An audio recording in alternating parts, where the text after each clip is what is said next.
Happy Durga পুজো, শুভ শারদীয়া।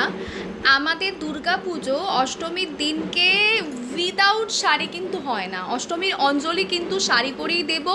তেমনি নবমীতে জমিয়ে মাটন খাবো, যদিও এবার মঙ্গলবার পড়েছে, জানি না অনেকে নিরামিষ করবে, কিন্তু বাইরে বেরিয়ে কিন্তু নো নিরামিষ।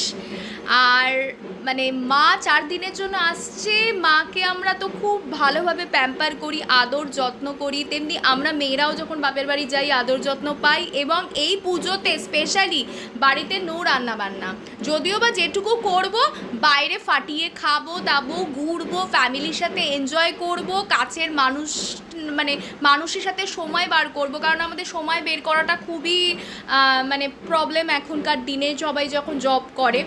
তেমনি মানে ফাটিয়ে আনন্দ করব। মানে এই মুহূর্তগুলো আমাদের লাইফে খুব কমই আসে।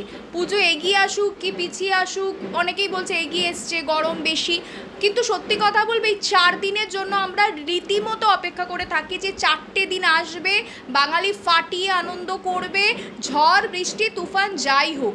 ভাই বাঙালি আমরা আনন্দ করব, গুছিয়ে খাবো দাবো, ঘুরবো, সাজগোজ করব এবং রেলা মেরে দাপটের সাথে পুজো এনজয় করব। শুভ শারদীয়া, সকলের পুজো ভালো কাটুক।